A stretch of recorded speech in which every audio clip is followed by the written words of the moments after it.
जय हिंद एवरीवन। चलिए आज स्टार्ट करते हैं फिजिकल केमिस्ट्री की सबसे पहली chapter some basic concept of chemistry. आपको पता है फिजिकल केमिस्ट्री जब भी आप स्टार्ट करते हैं तो सबसे पहला चैप्टर आपको जो मिलता है some basic concept of chemistry. नाम से ही आपको पता चल रहा है कि बेसिक चीजें आपको यहाँ पे सीखने को मिलेंगी और ये बेसिक चीजें आपको जो केमिस्ट्री का जो नॉलेज है उसको बिल्डअप करने में हेल्प करेगा। ठीक है, चलिए आज पहले स्टार्ट करते हैं हम कौन सा topic, some basic concept of chemistry.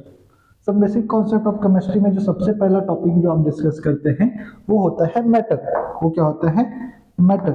सबसे पहले जो आपको पढ़ना होता है that is matter. That is matter. Matter हम पहले से ही जानते हैं कि क्या होता है। हम इसके बारे में बहुत शॉर्ट में इसका इंफॉर्मेशन लेते हैं, उसके बाद आगे कंटिन्यू करेंगे। मैटर जैसा कि आपको पता है मैटर क्या होता है, ये आपने पहले भी 10th में पढ़ा होगा कि एनी ऑब्जेक्ट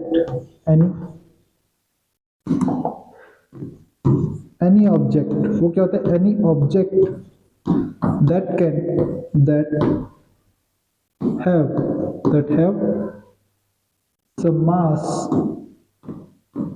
जिसके पास क्या हो? कुछ मास हो, and can occupy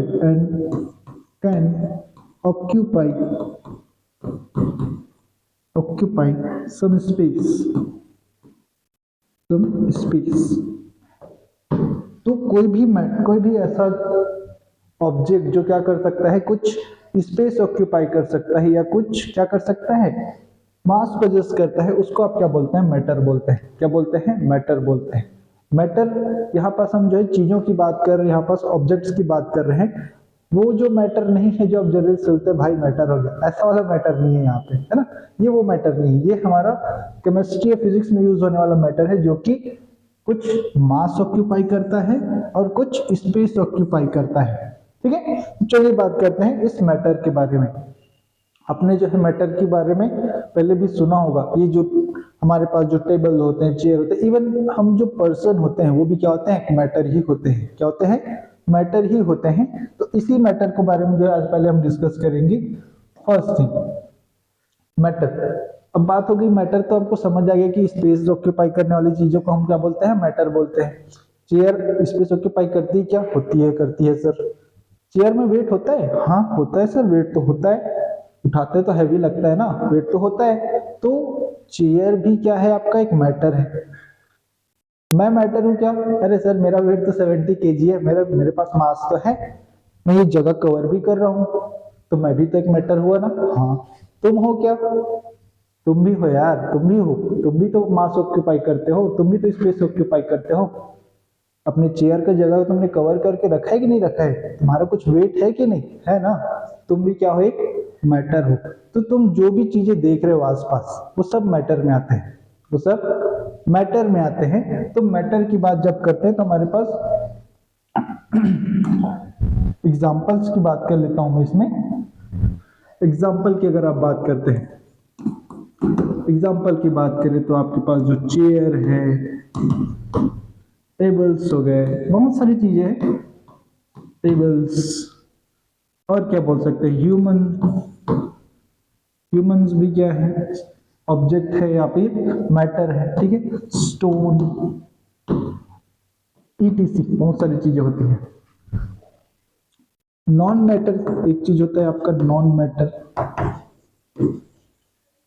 ये क्या बोल दिया सर आपने? बड़ा गंदा सा वर्ड लग रहा है नॉन मैटर, ऐसा तो सुना नहीं है हमने। मैटर सुना था, नॉन मैटर क्या होता है? मैटर का जस्ट अपोजिट होता है नॉन मैटर। मैटर का जस्ट अपोजिट क्या? Non matter. नॉन मैटर कहने का मतलब वो सारी चीजें जो स्पेस ऑक्यूपाई नहीं कर सकती, जो स्पेस ऑक्यूपाई नहीं कर सकती या जिनमें कोई मास नहीं होता, उसको आप क्या बोलते हैं? Non matter. इसको भी थोड़ा सा आपको ध्यान रखना है। ठीक है, नॉन मैटर ये क्या होता है? एनीथिंग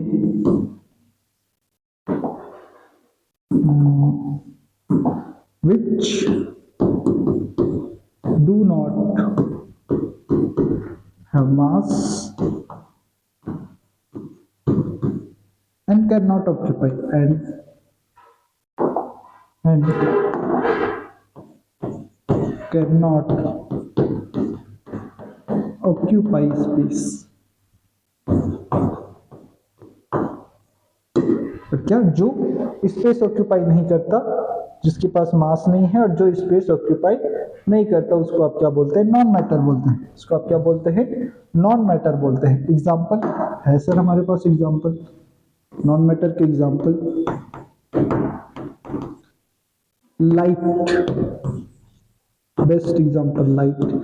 लाइट की मास होती है, नहीं होती। लाइट में मास नहीं होती, लाइट में मास नहीं होती, लाइट कोई स्पेस ऑक्यूपाई नहीं करता, इस कारण से लाइट क्या आपका नॉन मैटर में आता है।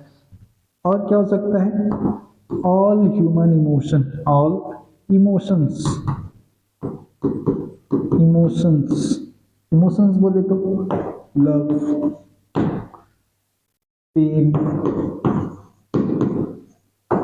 ऐसे जो इमोशंस होते हैं वो सब भी क्या है आपके नॉन मैटर्स में आते हैं। कुछ एग्जांपल जो इंपॉर्टेंट है आपके एग्जाम पॉइंट ऑफ व्यू से, अगर इस टॉपिक से क्वेश्चन आएंगे तो आ सकते हैं, like electricity, like electricity, electricity भी नॉन मैटर है, इसे कोई स्पेस ऑक्यूपाई नहीं करता, ठीक है। इलेक्ट्रिसिटी एंड आपके पास जो होता है ये कुछ इंपॉर्टेंट थे जो आपको बता दिया मैंने, ठीक है। नेक्स्ट हम चलते हैं मैटर के पास। ये नॉन मैटर एक छोटा सा टॉपिक है जो मैंने आपको डिस्कस कर दिया, आपको समझ आएगा कि मैटर तो आपको समझ आता है क्या होता है मैटर, अब आपको समझ आएगा कि नॉन मैटर भी क्या होता है, क्लियर। चलिए नेक्स्ट टॉपिक पे चलते हैं, अपन क्लासिफिकेशन ऑफ मैटर की बात करते हैं। क्लासिफिकेशन ऑफ मैटर की बात करते हैं, हम मैटर को कैसे क्लासिफाई करें। देखिए क्लासिफिकेशन के दो टाइप्स होते हैं आपके पास, कितने टाइप्स होते हैं, 2 टाइप्स होते हैं। एक तो आपके पास टाइप होता है कि आप जो है मैटर को क्लासिफाई कर दे उनके फिजिकल कैरेक्टरिस्टिक के बेस पर, फिजिकल को जो उनकी प्रॉपर्टीज है उनके बेस पर उनको आप क्लासिफाई कर दे। दूसरा हमारे पास जो मेथड होता है उसको बोलते हैं आप केमिकल क्लासिफिकेशन, मतलब आप केमिकल प्रॉपर्टीज के बेस पर उसको क्लासिफाई कर दे, ठीक। तो पहला हम देखने जा रहे हैं क्या, पहला हम देखने जा रहे हैं पहला जो हम देखने जा रहे हैं फिजिकल क्लासिफिकेशन देखने जा रहे हैं अपन। पहले हम देखने जा रहे हैं क्या, फिजिकल क्लासिफिकेशन देखने जा रहे हैं। फिजिकल क्लासिफिकेशन की बात करें तो आपको पहले भी आपने इसके बारे में स्टडी किया है तो आपको ये चीज पता होगी पहले से। फिजिकल क्लासिफिकेशन जो है इसकी 3 टाइप्स की होती है, सॉलिड। फिजिकल क्लासिफिकेशन के बेस पे जो पहला टाइप आता है सॉलिड, सेकेंड टाइप जो आता है आपका लिक्विड, सेकेंड टाइप जो है आपको लिक्विड, एंड थर्ड जो टाइप है आपके पास मैटर का वो होता है गैस। क्या होता है, गैस। लेकिन इसके अलावा भी 2 टाइप्स होते हैं जो आपने सुना होगा, एक तो होता है बोस-आइंस्टीन कंडेंसेशन स्टेट होता है, और फिफ्थ आपके पास एक और होता है जिसको आप बोलते हैं प्लाज्मा, ठीक है। प्लाज्मा और बोस कंडेंसेशन स्टेट जो है ये जो है 2 और टाइप्स होते हैं मैटर के, बट वो हमारे सिलेबस से बाहर है तो हम उसके बारे में डिस्कस नहीं करने वाले हैं। फर्स्ट मैटर सॉलिड की बात करते हैं। आपने सॉलिड अपने डेली लाइफ में बहुत बार देखा होगा। सॉलिड की बात करते हैं, सॉलिड किसको बोलेंगे, जिनके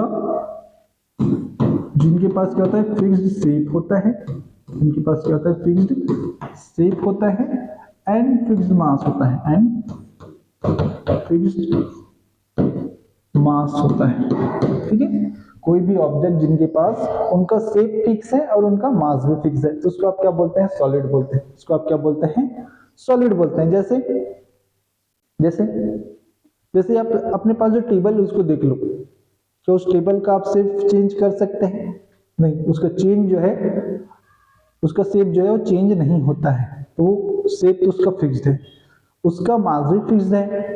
वो टेबल का वेट आप कम तो नहीं हो जाएगा, ये बढ़ भी नहीं सकता, तो उसका मास भी क्या है, फिक्स्ड है। तो वो टेबल का मास और शेप दोनों फिक्स्ड, इस कारण से वो कैसा है, सॉलिड है, ठीक है, वो सॉलिड है। ऐसे और भी आपके पास जो सॉलिड ऑब्जेक्ट्स हैं, स्टोन की बात कर ले आप, ठीक है, ब्रिक की बात कर ले, पत्थर हो गए, ईंट हो गए, इन सब का जो शेप है और मास जो है फिक्स्ड होता है, इस कारण से वो सॉलिड की कैटेगरी में आते हैं, ठीक है। नेक्स्ट मैं बात करता हूँ लिक्विड की। लिक्विड की जब बात करते हैं तो इनका जो फिक्स्ड जो मास है, इनका जो मास है, इनके पास जो है फिक्स्ड मास तो होता है, इनका वेट तो फिक्स्ड है, बट इनका जो but not fixed शेप। इनका जो शेप है वो फिक्स नहीं होता। ये क्या बोल दिया सर आपने? इनका शेप फिक्स नहीं होता कहने का मतलब जैसे मेरे पास ये बॉटल है, इसमें जो लिक्विड है, वाटर जो है वो एक लिक्विड है। आपको पता है ये जो लिक्विड है इसके अंदर, जब ये बॉटल के अंदर है तो उसका शेप कैसे, इस बॉटल के शेप में है। अगर यही लिक्विड को अगर मैं जो ग्लास में डाल दूंगा तो ग्लास का शेप ऑक्यूपाई कर लेगा, है ना। इसी लिक्विड को अगर मैं किसी और जार में डाल दूं तो उस जार का शेप ऑक्यूपाई कर लेगा। मींस इसका जो शेप है वो कंटेनर पे डिपेंड कर रहा है। जो भी कंटेनर में ले रहा हूं उसके अकॉर्डिंगली इसका शेप चेंज हो रहा है। बट इसका जो मास है, इसका जो वेट है, क्या वो भी चेंज हो जाएगा क्या? नहीं। अगर इस बॉटल में जितना भी वाटर है उसका वेट अगर 1 kg है तो दूसरे जो इक्विपमेंट है, दूसरे जो मेरे पास ऑब्जेक्ट है उसमें भी डाल दूंगा तो भी इसका वेट जो है 1 kg ही रहने वाला, वो चेंज नहीं होगा। ठीक है, इस कारण से जो है इसका मास हमेशा फिक्स होता है, बट इनका जो शेप है, शेप जो है वो फिक्स नहीं होता। ठीक है, तो इसको याद रखेंगे आप। नेक्स्ट हमारे पास जो है लास्ट जो है गैस। इनकी बात करें तो इनके पास ना तो फिक्स्ड मास होता है और ना ही फिक्स्ड शेप होता है। ठीक है, ना ही इनके पास फिक्स्ड शेप होता है, ना तो इनका मास से फिक्स्ड है, ना तो इनका शेप फिक्स्ड है। सीधी बात है सर, मैं एक ग्लास ले रहा हूं, उस ग्लास में अगर मैं क्या कर रहा हूं, गैस रख दे रहा हूं कुछ, क्या गैस वहीं पास बैठा रहेगा क्या? नहीं सर, गैस क्या हो जाएगा, वहां से फ्लो करके कहीं और चला जाएगा, वो वहां पास स्टेबल नहीं रहेगा। ठीक है, तो इससे मुझे क्या समझ आता है? इससे मुझे ये समझ आता है कि गैस जो है उसको किसी भी कंटेनर में रख लो, वो जो है इधर उधर से निकल लेगा। वो क्या करेगा, इधर उधर निकल लेगा, वो जो है एक जगह रुकने वाला नहीं है। तो ग्लास में मैंने डाला तो 5 किलो गैस रहा होगा, बट कुछ समय बाद देखूंगा कुछ गैस जो वहां से उड़ गए, बचा 4 किलो या 3 किलो। तो इससे मुझे क्या समझ आया कि गैस जो है जिस भी कंटेनर में रख लो उसको, वो उस कंटेनर से जो है कहीं और चला जाता है, तो उसके कारण से उसका जो मास है वो फिक्स नहीं रह जाता, वो जो है चेंज हो जाता है। ठीक, शेप भी उसका क्या हो जाता है, फिक्स नहीं रहता, वो चेंज हो जाता है। वो भी कंटेनर पे डिपेंड करता है, जो भी कंटेनर में डालोगे उस कंटेनर का जो पूरा शेप है उसको ऑक्यूपाई कर लेगा वो। ठीक, तो इस तरह से जो है गैस जो है उसका ना तो मास फिक्स होता है ना ही शेप फिक्स्ड होता है। क्लियर? चलो नेक्स्ट बात करते हैं इसकी प्रॉपर्टीज को लेकर के बात करते हैं। प्रॉपर्टीज को जो है कंपैरेटिव वे में हम पढ़ेंगे, तो नेक्स्ट हम चलते हैं इनकी प्रॉपर्टीज की बात कर लेते हैं। फर्स्ट हम बात कर लेते हैं इनकी प्रॉपर्टीज। पहले हम एक डायग्राम ड्रॉ कर लेते हैं, उसके अकॉर्डिंग जो है फिर जो है हम जो है बात करेंगे। ठीक है,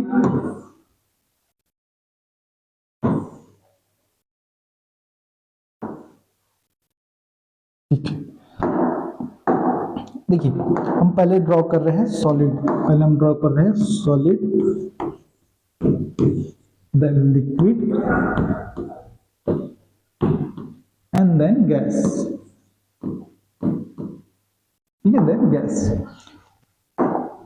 सॉलिड में क्या होता है, इसका जो स्ट्रक्चर सॉलिड होने का रीजन ये होता है कि इनके जो पार्टिकल्स हैं, पार्टिकल्स बोले तो जिनसे सॉलिड बना हुआ है, ठीक है, वो पार्टिकल्स एक्चुअली में क्या होता है कि बहुत जो है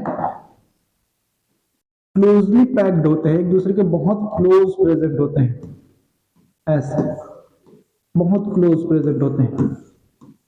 लिखो इस तरह से जो है बहुत क्लोजली पैक्ड होते हैं ऐसे। तो इसमें जो है बहुत क्लोजली पैक्ड होते हैं। अगर मैं इसी चीज को अगर मैं गैसेस की बात करूं, सॉरी लिक्विड में बात करूं, तो ये जो स्पेस है, इनकी जो पैकिंग है वो जो है थोड़ी सी चेंज हो जाती है और इनके बीच जो है स्पेसेस बढ़ने लग जाते हैं। इनमें देखो ये जो बीच में जो जगह है उसको हम क्या बोल रहे हैं, वैकेंट स्पेस बोल रहे हैं। इसको अपन क्या बोल रहे हैं, वैकेंट स्पेस बोल रहे हैं। तो ये वैकेंट स्पेस जो है यहाँ पर जो है आपको दिख रहा है कि लिक्विड में जो वैकेंट स्पेस है ज्यादा, सॉलिड में वैकेंट स्पेस कम दिख रहे हैं। आगे चल के आप जो इसी चीज को आप जो जब गैसेस की बात करते हैं तो गैसेस में यही जो स्पेस है वो और भी ज्यादा बढ़ जाते हैं और उसके पार्टिकल जो है एक दूसरे से बहुत दूर चले जाते हैं। ठीक है, इस तरह से ये तीन स्ट्रक्चर से आप जो समझ रहे होंगे कि इसमें जो पार्टिकल्स है सॉलिड में बहुत पास पास प्रेजेंट होते हैं, लिक्विड में थोड़ी दूर चले जाते हैं और गैस में जो है बहुत ही दूर चले जाते हैं। गैस में क्या होता है, बहुत दूर चले जाते हैं। तो इसी को जो है थोड़ा सा आगे जो है डिस्कस करते हैं। तो पहला पॉइंट क्या हम बात कर सकते हैं इसमें? पहला पॉइंट तो ये देख रहे हैं सर कि पहला पॉइंट हम इसी वैकेंट स्पेस की बात कर लेते हैं। वैकेंट स्पेस, वैकेंट स्पेस किसमें ज्यादा होता है? आप देख रहे हैं कि अब जब क्या देख रहे हैं यहाँ पर कि वैकेंट स्पेस की जब बात करें तो सॉलिड में स्पेस जो है क्या है, सबसे कम है। लिक्विड में वो स्पेस जो है थोड़ा सा ज्यादा है और फिर गैस में वो स्पेस तो जो है बहुत ज्यादा है सर। गैस में वो स्पेस क्या है, बहुत ज्यादा है। जो बीच बीच में जो खाली जगह है ना, खाली खाली वो जगह देख रहे हैं ना आपको, उसी की बात कर रहा हूँ। वो सॉलिड में कम है, गैस में सबसे ज्यादा और लिक्विड में दोनों के बीच में पाया जाता है। लिक्विड में जो है दोनों के बीच में ये लाई करता है। ठीक है, इसको आप जो है इस तरह से लिख सकते हैं। नेक्स्ट प्रॉपर्टी की बात कर लेते हैं। नेक्स्ट प्रॉपर्टी क्या बात करें सर? नेक्स्ट हमारे पास इनकी जो प्रॉपर्टी होती है, नेक्स्ट प्रॉपर्टी जो होती है वो होता है आपका अट्रैक्शन। इसको आप बोल सकते हैं अट्रैक्शन बिटवीन पार्टिकल्स। ठीक है, इसको इंटरमॉलिक्यूलर अट्रैक्शन भी बोलते हैं। ठीक है, इसी को और क्या बोलते हैं? इंटरमॉलिक्यूलर अट्रैक्शन बोलते हैं। अब ये क्या बात होगी सर, ये क्या वर्ड बोल दिया, पहली बार सुन रहे अपन तो, इंटरमॉलिक्यूलर इंटरेक्शन। अट्रैक्शन कहने का मतलब तो आप समझते हैं, अट्रैक्शन मतलब एक दूसरे को अट्रैक्ट करना। ठीक है, अट्रैक्शन बिटवीन पार्टिकल करने का मतलब ये जो पार्टिकल्स मैंने यहाँ पे बनाए हैं गैस में, लिक्विड में, सॉलिड में, इन पार्टिकल्स के बीच का अट्रैक्शन है उसकी बात कर रहे हैं अपन। ठीक है, तो आप देख रहे हैं, आपको इतना समझ आ रहा है अट्रैक्शन है मतलब एक दूसरे के पास आने की कोशिश करेंगे। अट्रैक्शन है तो एक दूसरे के पास आने की कोशिश करेंगे और जो ज्यादा पास है मतलब उसमें अट्रैक्शन भी ज्यादा होगा सर। सिंपल सी बात है। अब सॉलिड की बात करें तो बहुत पास पास है, मतलब ये दोनों एटम के बीच, ये दोनों एटम के बीच जो है अट्रैक्शन बहुत ज्यादा होगा, है ना? तो इसमें अट्रैक्शन बहुत ज्यादा होगा। इसमें कुछ कम है सर अट्रैक्शन, इस कारण से थोड़े दूर दूर है।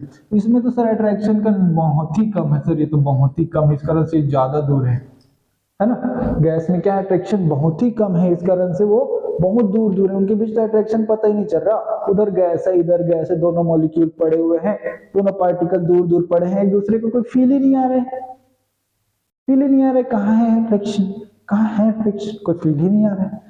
लिक्विड में थोड़ा थोड़ा दूर से देख रहे हैं, यहाँ लिक्विड है, यहाँ एक दूसरा पार्टिकल, वहां दूसरा पार्टिकल, एक दूसरे को देख रहे हैं, हेलो हाय चल रहा है, यहाँ से दोनों को पता चल रहा है कि हाँ भाई कुछ तो है अपने बीच, दोनों पार्टिकल के बीच कुछ तो है। हालांकि बहुत मजबूत नहीं है लेकिन कुछ तो है अपने बीच, है कि नहीं? हाँ, तो उनके बीच कुछ तो है। सॉलिड की बात करें तो एकदम पास पास में से चिट खड़े हुए, ये देखो ऐसे ऐसे ऐसे ऐसे ऐसे पास पास में, दोनों पता है बाजू में है, बाजू में एक दूसरे के, और दोनों एकदम से पकड़ के खड़े हुए कि भैया अपन की दोस्ती बड़ी मजबूत है, अपने बीच अट्रैक्शन बहुत ज्यादा है। इसमें सॉलिड में, इस कारण से हम क्या बोल सकते हैं कि अट्रैक्शन की जब मैं बात कर रहा हूं तो जो अट्रैक्शन है सॉलिड में जो है बहुत ज्यादा है सर, लिक्विड में थोड़ा कम है सर, और गैस में तो ना के बराबर है, गैस में ना के बराबर अट्रैक्शन है सर। मैं बोल दूं कि नहीं है बोल दो तो भी कोई फर्क नहीं पड़ेगा, इतना कम है। ठीक है, तो इनके जो पार्टिकल्स के बीच जो अट्रैक्शन है किसमें ज्यादा था? सॉलिड में, लिक्विड में उससे कम, और गैस में उससे भी कम। गैस में सबसे कम अट्रैक्शन होता है और किसी कारण से उसके जो पार्टिकल है दूर दूर भागते रहते हैं, एक दूसरे से पास आ ही नहीं पाते। अट्रैक्शन ही नहीं है तो पास कहां से आएंगे, ठीक है नहीं? अट्रैक्शन नहीं है तो पास कहां से आएंगे, इस कारण से वो जो गैस के मॉलिक्यूल है वो दूर दूर रहते हैं हमेशा। ठीक है, ये दो प्रॉपर्टीज होगी, कौन सा? वैकेंट स्पेस और अट्रैक्शन। नेक्स्ट हम बात कर लेते हैं, नेक्स्ट हमारे पास जो प्रॉपर्टी है उसको अपन बोलते हैं मेल्टिंग पॉइंट। नेक्स्ट हमारे पास जो प्रॉपर्टी है, नेक्स्ट हमारे पास जो प्रॉपर्टी, थर्ड प्रॉपर्टी जो है मेल्टिंग पॉइंट की बात कर लेते हैं। मेल्टिंग पॉइंट की बात करते हैं। मेल्टिंग पॉइंट क्या बोलते हैं सर? मेल्टिंग पॉइंट कहने का मतलब कोई भी ऑब्जेक्ट जो है जिस टेम्परेचर पे मेल्ट डाउन हो जाता है, पिघल जाता है, उसको उसका मेल्टिंग पॉइंट बोलते हैं। ठीक है, कोई भी ऑब्जेक्ट जिस टेम्परेचर पे मेल्ट डाउन हो जाता है उसको अपन क्या बोलते हैं? उसका ऑब्जेक्ट, उसको क्या बोलते हैं? मेल्टिंग पॉइंट बोलते हैं उस ऑब्जेक्ट का। ठीक है, तो अगर हम जो है बात करें सॉलिड लिक्विड गैस, तो इतना मेरी समझ में आता है सर कि सॉलिड जो है नॉर्मल टेम्परेचर, जो रूम टेम्परेचर है उस पर मेल्ट डाउन तो नहीं होता, वो सॉलिड ही रहता है। उस पर क्या होता है? सॉलिड ही रहता है। तो इसका मतलब ये है कि सॉलिड की जब बात करता हूं और लिक्विड की जो बात करते हैं और गैस की जो बात करते हैं, सॉलिड, लिक्विड और गैस की जब बात करते हैं, तो मुझे ये समझ आता है कि जो सॉलिड है उसमें जो मेल्टिंग पॉइंट है, मेल्टिंग पॉइंट को मैं जो है एमपी से रिप्रेजेंट कर रहा हूं। मेल्टिंग पॉइंट को हम जो है एमपी से रिप्रेजेंट कर रहे हैं। तो सॉलिड का जो मेल्टिंग पॉइंट है वो रूम टेम्परेचर से तो ज्यादा होता है। RT means room temperature. Room temperature क्या होता है? ज्यादा होता है तो होगा, बिल्कुल होता है सर। अरे आपको समझ नहीं आ रहा क्या? रूम टेम्परेचर से अगर उसका मेल्टिंग पॉइंट ज्यादा है तो रूम का जो टेम्परेचर है, रूम का टेम्परेचर 25 डिग्री सेल्सियस होता है। अगर उसका मेल्टिंग पॉइंट जो है 25 डिग्री सेल्सियस से ज्यादा है, इट मींस वो जो है रूम टेम्परेचर पर कभी मेल्ट डाउन नहीं होगा। ठीक है, वो मेल्ट डाउन नहीं होगा। इसी कारण से मैं बोल रहा हूँ कि उसका जो मेल्टिंग पॉइंट है रूम टेम्परेचर से ज्यादा होता है। किसका? सॉलिड का। इसीलिए तो सॉलिड है, वरना पिघल जाता ना, वो लिक्विड हो जाता।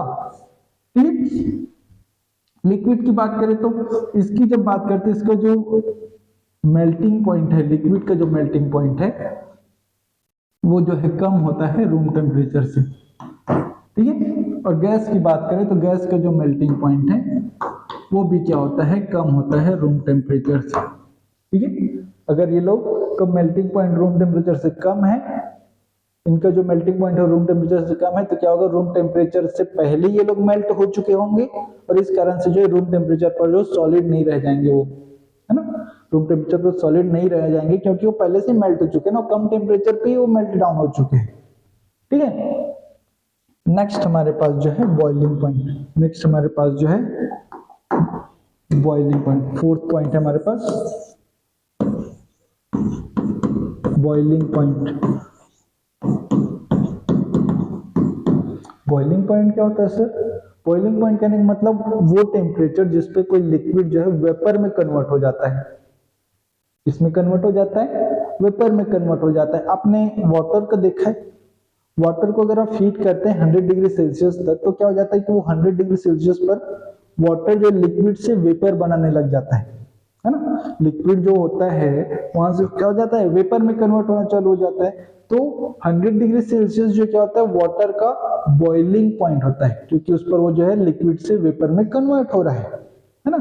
तो वो जो टेम्परेचर है जिस पर कोई लिक्विड किसमें कन्वर्ट हो जाता है? वेपर में कन्वर्ट हो जाता है या गैस में कन्वर्ट हो जाता है, उसको उसका बॉइलिंग पॉइंट बोलते हैं। ठीक है, तो यहाँ पर जो बॉइलिंग पॉइंट है, अगर मैं सॉलिड की बात करूं तो इसका जो बॉइलिंग पॉइंट होगा, इसका जो बॉइलिंग पॉइंट होगा वो क्या होगा? बहुत ज्यादा होगा। किससे? रूम टेम्परेचर से। इसीलिए रूम टेम्परेचर सॉलिड है, वो बॉइल तो नहीं हो रहा है। लिक्विड की बात करें तो इसका जो भी बॉइलिंग पॉइंट है वो भी क्या होगा? रूम टेम्परेचर से ज्यादा ही होगा, तभी वो रूम टेम्परेचर पर बॉइल नहीं होता है, वो लिक्विड रहता है। लेकिन गैस की बात करें तो गैस का जो बॉइलिंग पॉइंट है, गैस का जो बॉइलिंग पॉइंट है वो क्या होगा? गैस की जो बॉइलिंग पॉइंट है वो कम होगी। किससे? रूम टेम्परेचर पे। इसी कारण से वो गैस में कन्वर्ट हो चुका है, लिक्विड नहीं रह गया वो। इसलिए क्या हो गया है? गैस में कन्वर्ट हो चुका है, वो लिक्विड के रूप में नहीं रह गया। ठीक है, तो गैस का जो बॉइलिंग पॉइंट है वो क्या होता है? रूम टेम्परेचर से कम होता है, जबकि सॉलिड और लिक्विड के जो बॉइलिंग पॉइंट होते हैं वो जो है रूम टेम्परेचर से ज्यादा होते हैं। इनका जो बॉइलिंग पॉइंट है रूम टेम्परेचर से ज्यादा होता है। मतलब रूम का जो टेम्परेचर है, रूम टेम्परेचर बोले तो 25 डिग्री सेल्सियस। मतलब ये है कि सॉलिड या लिक्विड को जो है वेपर में कन्वर्ट करने के लिए, उसको बॉईल करने के लिए मुझे जो 25 डिग्री सेल्सियस से ज्यादा का टेम्परेचर देना पड़ेगा, तब वो जो है क्या होगा, कन्वर्ट होगा किसमें, वेपर में। ठीक है, तो ये जो चीजें हैं, प्रॉपर्टीज जो है आपको याद होनी चाहिए। ठीक है, इसको हम समराइज कर देते हैं एक बार फिर से, इसको एक बार और समराइज कर लेते हैं। हम बात कर लेते हैं बॉइलिंग पॉइंट की। अभी हमने बात की बॉइलिंग पॉइंट जो है सॉलिड का जो बॉइलिंग पॉइंट ज्यादा होता है लिक्विड से, और लिक्विड का जो है ज्यादा होता है किससे, गैस से। मेल्टिंग पॉइंट की बात करें तो मेल्टिंग पॉइंट अगेन आपको पता है सॉलिड की ज्यादा होती है, लिक्विड की कम, और गैस की और कम होती है। ठीक है, तो ये जो चीजें आपको पता होनी चाहिए। नेक्स्ट हम बात कर लेते हैं, हमारे पास नेक्स्ट जो टॉपिक है, उसकी बात कर लेते हैं। हमारे पास नेक्स्ट टॉपिक है केमिकल क्लासिफिकेशन ऑफ मैटर। ठीक है, केमिकल क्लासिफिकेशन ऑफ मैटर की बात कर लेते हैं। ठीक है, केमिकल क्लासिफिकेशन करने का मतलब केमिकल प्रॉपर्टीज को हम जो बेस मान करके जो है अगर मैटर्स को क्लासिफाई करें तो उसको अपन बोलते हैं केमिकल क्लासिफिकेशन ऑफ मैटर। ठीक है, केमिकल क्लासिफिकेशन की बात करें तो मैटर जो है, केमिकल क्लासिफिकेशन की बात करें तो हमारे पास जो मैटर है वो दो टाइप्स की हो सकती है। कौन कौन से दो टाइप्स, फर्स्ट प्योर सब्सटेंस, एक तो होता है प्योर सब्सटेंस, सेकेंड टाइप होता है आपका मिक्सचर्स, सेकेंड टाइप होता है आपका मिक्सचर्स। अगर केमिकल क्लासिफिकेशन की बात करूं तो मेरा जो मैटर है वो या तो प्योर फॉर्म में हो सकता है या तो मिक्सचर के फॉर्म में हो सकता है। ठीक है, प्योर कहने का मतलब उसमें सिर्फ एक ही टाइप के जो कंपाउंड है, एक ही टाइप के जो मैटर है वो प्रेजेंट होंगे, different kind of matter present नहीं होंगे। ठीक है, जैसे मैं बात कर रहा हूं, जैसे मैं ऑक्सीजन की बात करूं तो उसमें सिर्फ ऑक्सीजन है, उसमें अदर गैसेस नहीं है, सिर्फ ऑक्सीजन है, तो क्या हो गया, प्योर हो गया। अगर मैं बात करूं ऑक्सीजन और हाइड्रोजन दोनों साथ साथ प्रेजेंट है, मिक्सचर हो गया वो, क्योंकि दोनों साथ साथ प्रेजेंट है। ठीक है, तो इसके बेस पर हम जो क्लासिफाई करते हैं pure substance and mixtures. Pure substance को फर्दर क्लासिफाई किया जा सकता है, इसको दो टाइप से फर्दर क्लासिफाई किया जा सकता है। फर्स्ट होता है आपका एलिमेंट्स एंड सेकेंड होता है आपका कंपाउंड्स। ठीक, क्या होते हैं आगे हम इसको जो है डिटेल में डिस्कस करेंगे। और सेम जो है आप जो है मिक्सचर को भी क्लासिफाई कर सकते हैं, होमोजीनियस मिक्सचर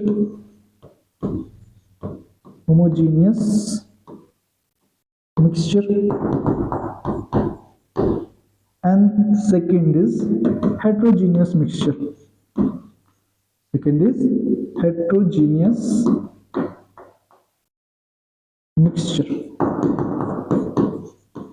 सेकेंड क्या है आपका, हेटेरोजीनियस मिक्सचर।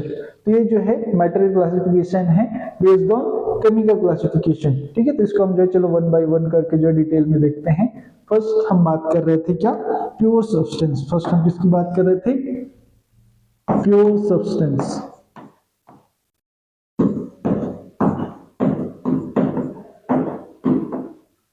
फर्स्ट हम बात कर रहे थे प्योर सब्सटेंस। ठीक है, प्योर सब्सटेंस मैंने बोला क्या, ऐसे ऑब्जेक्ट, ऐसे मैटर जिसमें क्या होता है सिर्फ one type of matter present होते हैं, उसको आप क्या बोलते हैं, प्योर सब्सटेंस। इसमें पहला जो हमारे पास जो था वो क्या था, पहला जो हमारे पास था एलिमेंट्स इंपॉर्टेंट है, एलिमेंट्स की बात कर लेते हैं।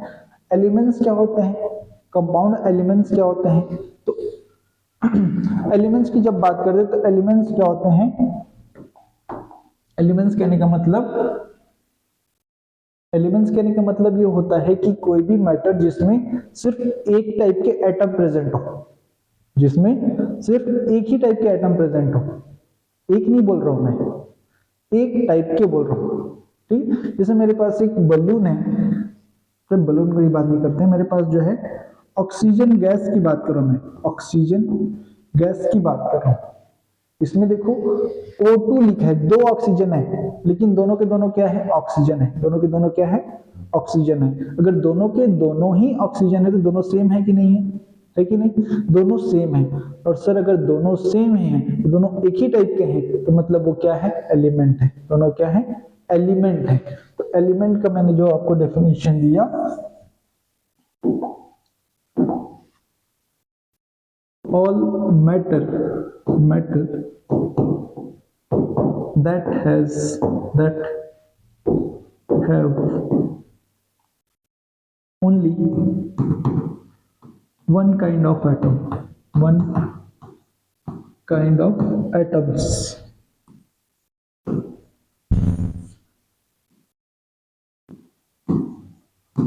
कितने तरह के एटम्स होते हैं उसमें, एक ही टाइप के एटम्स होते हैं। एग्जाम्पल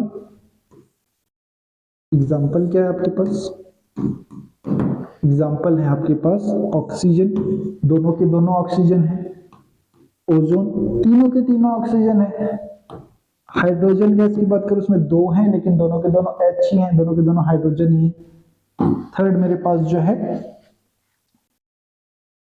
थर्ड मेरे पास लाइक P4 फॉस्फोरस, P4 इसमें चार हैं लेकिन चारों के चारों फॉस्फोरस है। सल्फर S8 होता है लेकिन इसमें 8 के 8 क्या है, सल्फर ही है। वैसे जो है आप जो है ग्रेफाइट की बात कर लेते हैं।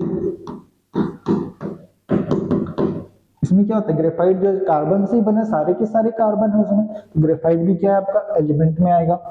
डायमंड, आपको पता है डायमंड भी क्या होता है, सिर्फ कार्बन से बना होता है, तो डायमंड भी आपका एलिमेंट में आएगा। ठीक है, हालांकि डायमंड और ग्रेफाइट को एलोट्रॉप में क्लासिफाई किया जाता है, बट यहाँ पास जो आप एलिमेंट की क्लासिफिकेशन की बात कर रहे हैं उस डेफिनेशन को जो फुलफिल कर रहे हैं, इस कारण से एलिमेंट में भी आएंगे ही। ठीक है, सेम चीज जो हीलियम हो गया, आयरन हो गया, कॉपर हो गया, जितने भी एलिमेंट्स हैं, जितने भी ऐसे मैटर है जिसमें सिर्फ one type of atom present है, वो क्या होते हैं, आपके एलिमेंट्स में आते हैं। वो सब क्या आते हैं, एलिमेंट्स में आते हैं। ठीक है, तो ये जो है आपके एलिमेंट्स के डेफिनेशन एंड एलिमेंट्स के एग्जांपल्स हो गए। नेक्स्ट हम बात कर लेते हैं एलिमेंट्स की बाद, नेक्स्ट हम बात कर लेते हैं हमारे पास जो है सेकेंड, तो क्या था, कंपाउंड। सेकेंड हमारे पास क्या था, कंपाउंड।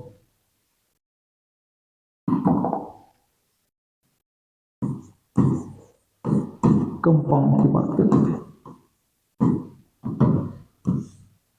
कंपाउंड्स क्या हो गया सर, एलिमेंट्स तो समझ आ गया सर हमको, कंपाउंड्स क्या है। कंपाउंड्स कहने का मतलब जब एक से ज्यादा जो एटम्स होते हैं, एक से ज्यादा टाइप के जो एटम्स होते हैं आपस में कंबाइन होकर के एक सिंगल मॉलिक्यूल को फॉर्मेशन करते हैं, तो उसको आप बोलते हैं कंपाउंड। समझ आया क्या बोला, नहीं आया, चलो एक बार और सुनो। जब एक से ज्यादा टाइप के एटम जो है आपस में कंबाइन होकर के एक सिंगल टाइप के जो है मॉलिक्यूल को फॉर्म करते हैं, सिंगल मॉलिक्यूल फॉर्म करते हैं, तो उसको आप बोलते हैं क्या, कंपाउंड। और ऐसे ही कंपाउंड जो है, ऐसे ही जो मॉलिक्यूल्स होते हैं, एक ही टाइप के जो मॉलिक्यूल्स जब प्रेजेंट होते हैं तो उसको आप बोलते हैं कंपाउंड। ठीक है, देखो जैसे मैं बोल रहा हूं कि सर दो हाइड्रोजन जो है वो जो है दो एक ऑक्सीजन से कंबाइन होकर के क्या बना लेता है, वाटर बना लेता है सर। तो ये जो वाटर है this is a compound, this is compound. ये क्या है, कंपाउंड है। ये क्या है, कंपाउंड है। ठीक है, इसकी अपनी खुद की आइडेंटिटी होती है वाटर की। ठीक है, ये हाइड्रोजन और ऑक्सीजन से मिलके जरूर बना है, दो एलिमेंट से मिलके जरूर बना है, बट इसकी खुद की आइडेंटिटी अलग होती है। इस कारण से इसको जो है अलग तरीके से क्लासिफाई करते हैं और इसको हम जो कंपाउंड नाम देते हैं, ना कि एलिमेंट या फिर मिक्सचर। ठीक है, तो ये जो है क्या है, आपका कंपाउंड है। एग्जाम्पल एग्जाम्पल की बात कर लेते हैं। एग्जाम्पल की बात कर लेते हैं, हमारे पास एग्जाम्पल कौन से हैं, वाटर है सर, और कौन है, अमोनिया है सर, और कौन है सर, यूरिया है सर, और कौन है, जितने भी आप जो कंपाउंड सुने हैं। ठीक है, अल्कोहल, ठीक है, अल्कोहल की बात कर लेते हैं, और मीथेन हो गया, ठीक है, BH3 हो गया, BF3 हो गया। इसमें आप देख रहे हैं कि different kind of atoms present हैं, बट वो जो है एक सिंगल एंटिटी बना रहे हैं, लाइक बी, एक बोरॉन और 3 हाइड्रोजन मिल करके BH3 बना रहे हैं, जो कि एक सिंगल कंपाउंड है, ठीक है। तो BH3 एक क्या है, कंपाउंड है, ठीक। तो ये सब जो है इसके एग्जांपल्स में आएंगे, ये सब इसके एग्जांपल्स में आएंगे, ठीक है। तो हमने जो एलिमेंट्स के बारे में देखा, कंपाउंड्स के बारे में देखा। कंपाउंड्स क्या होते हैं, जिसमें क्या होते हैं, more than one type of atoms जो है मिल करके जो है एक सिंगल एंटिटी बनाते हैं। when more than one type of atom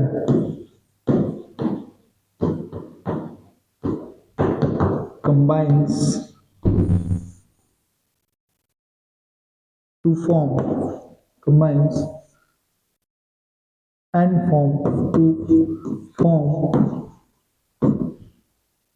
a single entity called compound, उसको क्या बोलते हैं आप, जो है कंपाउंड बोलते हैं। उसको क्या बोलते हैं, कंपाउंड बोलते हैं। जैसे कि एग्जांपल्स हैं आपके, ठीक है, जैसे कि एग्जांपल्स हैं आपके कौन कौन से, जो मैंने यहाँ पे लिख रखे हैं। इसके अलावा भी बहुत सारे होते हैं, लेकिन इससे आप जो समझ सकते हैं कंपाउंड क्या होते हैं, ठीक। नेक्स्ट हम बात कर लेते हैं मिक्सचर्स की। मिक्सचर्स की बात कर लेते हैं। नेक्स्ट हमारे पास क्या था, मिक्सचर।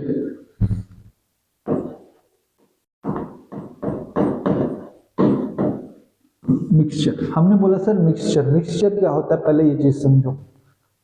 ये जो क्या होता है, अभी हमने कंपाउंड देखा, कंपाउंड में क्या होते थे कि एक से ज्यादा एटम टाइप की जो एटम्स होते हैं आपस में कंबाइन होकर के कंपाउंड बनाते थे।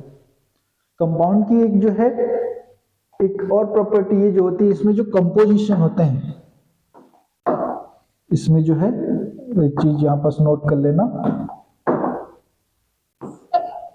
कंपोजिशन जो है, कंपोजिशन ऑफ एटम जो है वो फिक्स होते हैं, ऑफ एटम्स आर फिक्स्ड, ठीक है। कंपोजिशन की बात करो या फिर यहां पर लिख सकते हो रेशियो की बात कर सकते हैं, ठीक है। यहाँ पे जो कंपोजिशन और रेशियो जो होता है एटम के, वो फिक्स्ड होते हैं।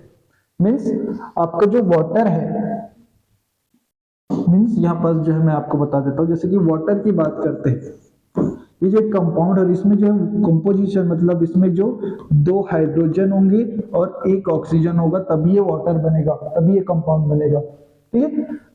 अगर मैं 2 हाइड्रोजन और 2 ऑक्सीजन बोल रहा हूं तो ये वाटर नहीं कहलाएगा, तो ये वाटर नहीं कहलाएगा, कुछ और बना लेगा, ठीक है। तो इसमें जो है वाटर की जब बात करूं, वाटर एक कंपाउंड की बात कर रहा हूं, वाटर को एज ए कंपाउंड में रिप्रेजेंट कर रहा हूं, तो वहां पर मुझे ये हमेशा माइंड में आना चाहिए कि वाटर में सर 2 हाइड्रोजन है, 1 ऑक्सीजन है, यही इसका कंपोजिशन है, यही उसका कंपोजिशन है, ठीक है। तो वो उसी फॉर्म में प्रेजेंट रहेगा हमेशा, वो जो कंपाउंड है। अमोनिया की अगर मैं बात करूंगा, NH3 की अगर मैं बात कर रहा हूं, तो इसका कंपोजिशन हमेशा फिक्स्ड होता है। 1 नाइट्रोजन है तो उसके साथ जो है 3 हाइड्रोजन होंगे, 1 नाइट्रोजन है तो उसके साथ 3 हाइड्रोजन होंगे, तभी वो अमोनिया है, अदरवाइज वो अमोनिया नहीं कहलाएगा। क्लियर। तो इसमें जो है कंपाउंड्स में जो है ये मेन प्रॉपर्टी उनकी यही होती है कि उनका जो कंपोजिशन है हमेशा फिक्स्ड होता है। जिस भी कंपोजिशन में वो प्रेजेंट होते हैं वो हमेशा उसी कंपोजिशन में प्रेजेंट होगा, तभी वो कंपाउंड बनेगा, ठीक है। वाटर को अगर हाइड्रोजन को तुम 2 ले रहे हो, ऑक्सीजन को 1 ले रहे हो, तभी वो वाटर है, अदरवाइज वो वाटर नहीं कहलाएगा। 1 हाइड्रोजन 1 ऑक्सीजन मिलकर वाटर बनाएगा क्या? नहीं बनेगा सर। ये क्यों? क्योंकि कंपाउंड के लिए कंपोजिशन फिक्स होना जरूरी है, कंपाउंड के लिए कंपोजिशन का फिक्स होना बहुत जरूरी है, अदरवाइज वो जो है ऐसे नहीं फॉर्म होते हैं, ठीक है। चलिए नेक्स्ट बात करते हैं मिक्सचर की। मिक्सचर की बात करते हैं तो मिक्सचर क्या होता है? मिक्सचर कहने का मतलब, अगर मैं 2 टाइप की जो मैटर्स हैं या फिर जो एलिमेंट्स हैं उनको जो है किसी भी कंपोजिशन में मिक्स कर दो, फिक्स्ड कंपोजिशन नहीं बोल रहा हूँ, किसी भी कंपोजिशन में मिक्स कर दो। एक को 5 किलो ले रहा हूँ, एक को 10 किलो ले रहा हूँ, या फिर एक को 10 किलो ले रहा हूँ, दूसरे को 3 किलो, कोई फर्क नहीं पड़ता। कोई फर्क पड़ेगा? नहीं पड़ेगा। तो कंपोजिशन अगर कुछ भी हो, एनी कंपोजिशन, तो उसको आप बोल देते हैं मिक्सचर। ठीक है, अगर कंपोजिशन फिक्स था तो उसको हम बोल देते हैं कंपाउंड। अगर कंपोजिशन फिक्स्ड नहीं है, कुछ भी ले सकते हैं, रैंडम कंपोजिशन है, तो उसको आप क्या बोल सकते हैं? मिक्सचर बोलते हैं। उसको क्या बोलते हैं? मिक्सचर बोलते हैं। क्या बोलते हैं? When elements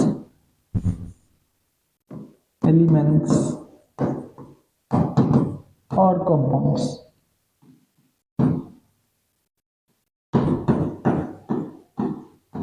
are mixed, are present in any composition, in any composition,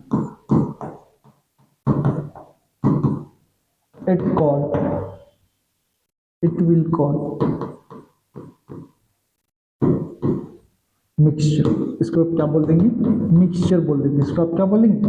mixture कह देंगे। आप इसको क्या बोल देंगे? इसको मिक्सचर बोल देंगे। लाइक मैं बोल रहा हूं कि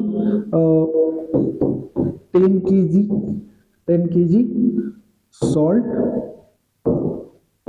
प्लस 10 kg वाटर,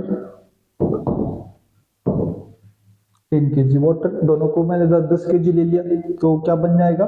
तो क्या बन जाएगा? वो मिक्सचर बन जाएगा सर। वो क्या बन जाएगा? वो मिक्सचर बन जाएगा। ठीक है। अगर मैं बात कर रहा हूं कि अगर 5 kg जो है, मैं अगर 5 kg सॉल्ट ले रहा हूं प्लस उसको मैं जो है 10 kg वाटर में डिसॉल्व कर रहा हूं, यहाँ तो कंपोजिशन चेंज है। 10 और 10 ले रहे थे या 5 और 10 ले रहे, कंपोजिशन चेंज हो गया ना, फिक्स तो नहीं है ना। तो दोनों ही चीजें क्या कहलाएंगी? मिक्सचर कहलाएंगी, क्योंकि इनमें दोनों में कंपोजिशन फिक्स्ड नहीं है। दोनों में कंपोजिशन फिक्स्ड नहीं है, इस कारण से दोनों ही क्या कहलाएंगे? दोनों ही मिक्सचर कहलाएंगे। दोनों के दोनों क्या कहलाएंगे? मिक्सचर कहलाएगा। ठीक है, ये भी क्या होगा? मिक्सचर होगा। क्लियर?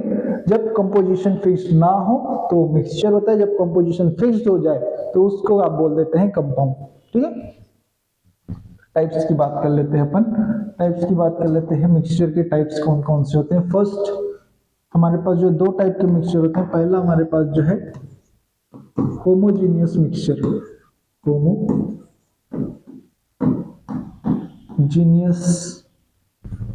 होमोजीनियस मिक्सचर फर्स्ट हमारे पास है होमोजीनियस मिक्सचर।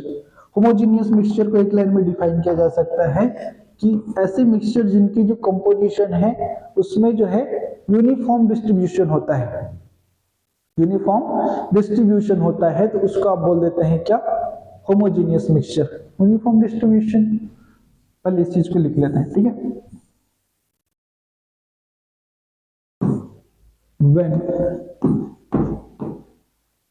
when जो भी मिक्सचर के जो कंपोनेंट्स हैं, when components of mixture